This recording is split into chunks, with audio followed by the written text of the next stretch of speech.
Bonjour! Today we will derive the Poisson distribution, and to illustrate how it works, we will consider an example problem. Suppose I have a machine which makes the rope, but the machine is a little bit defective, and every once in a while it makes a knot in the rope. But the machine is not wholly broken, and we have three guarantees. One is that there is no stacking of the knots.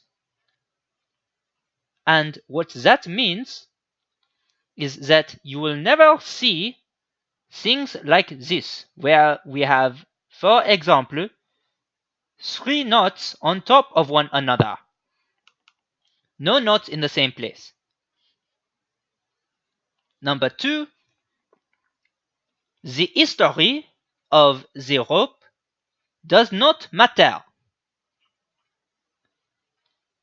History does not matter. And what that means is, let us say the machine has just made a knot. In the next moment, it is just as likely to make a knot as if there had not been a knot right here. Number three, we have some guarantee of the long-term behavior of the machine, in the sense that in the long term, the average number of knots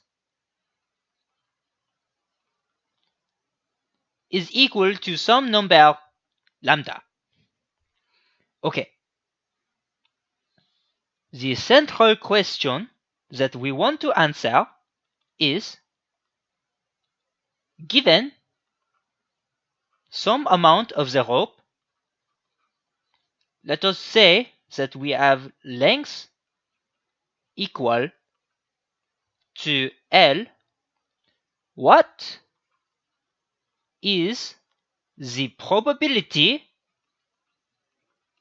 that the machine has produced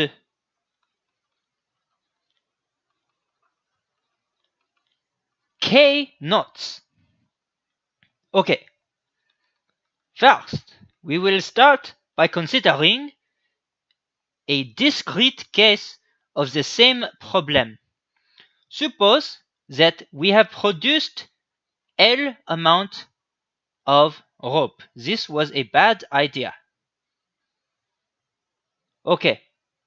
We have some amount of rope which has total length L, but it was produced in N segments. Okay, how can we see the realization of requirement number one? No stacking knots. This means there is at most one knot per segment. Numéro 2, the history does not matter.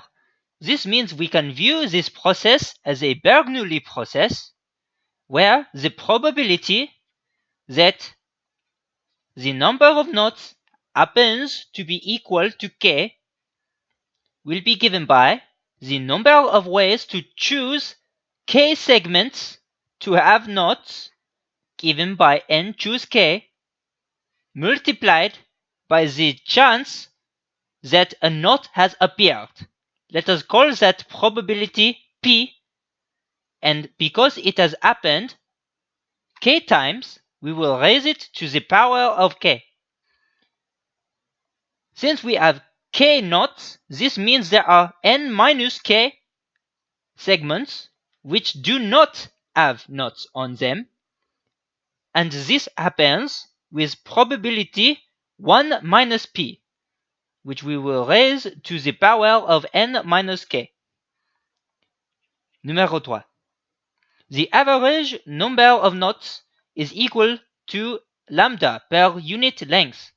This means if we were to calculate the expected value of the number of knots In other words, because they are independent, the product of P and N must be equal to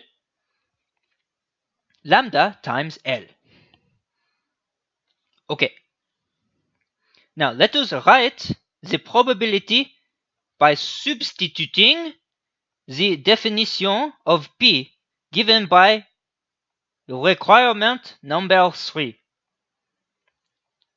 By rearranging the terms, we get P is equal to lambda L over N. Over here, let us first expand the definition of the n choose k as n factorial over k factorial times n minus k factorial. And then we will substitute the definition of P as lambda L over N, all of which is raised to the power of k. Ensuite, we will substitute once again in the 1 minus P term as 1 minus lambda L over N to the power of N minus k. Okay, now, of course, the reason that we wanted to consider the discrete case of the problem is so that we can eventually take the limit as n goes to infinity. But first, we will rearrange some of the terms. Let us first try to regroup the terms which do not depend on n. For example, we can take the k factorial over here and the numerator of this fraction over here, which we will bring out front as lambda L to the k over k factorial. We will keep the n factorial over n minus k factorial together.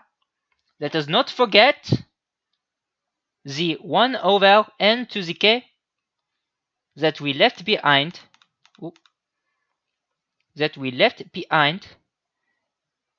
And then we will also split this term into the part which is raised to the power of negative k and the part which is raised to the power of n. Okay, now, first, let us transform this once again, and we realize that we can flip the fraction because it is raised to the power of negative k, so we wind up with a power of n to the k on top in the numerator. Et puis, we will also have the n minus lambda L to the k in the denominator. Now I'm going to erase this and rewrite the entire term like so. We retain the non-n dependent term out front. We also retain the expansion which we left behind, like so. We retain the n to the power of k, and now we have n to the k over n minus lambda L to the k in the denominator, et puis the 1 minus lambda L over n to the n. Et voilà! The terms, they cancel. But we can do even more. First, let us rewrite the line yet again, and let us look at this.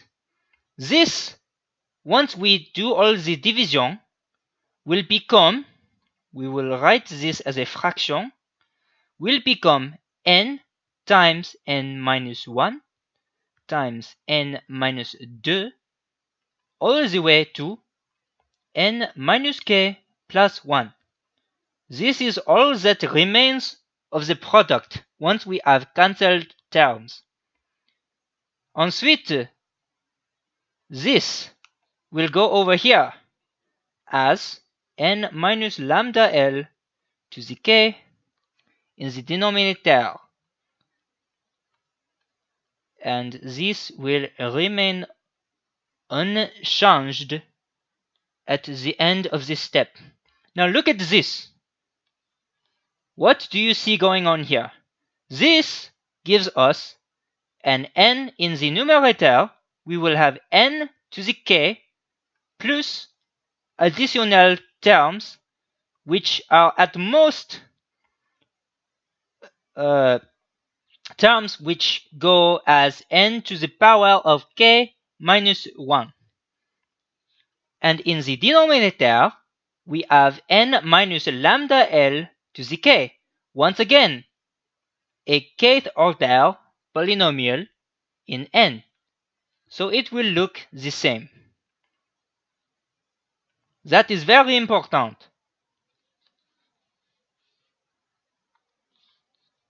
It is so important that we will rewrite the line once again using only that information. Lambda L to the k over k factorial times a polynomial of kth order, which we will write like so. And the same result in the denominator. Okay.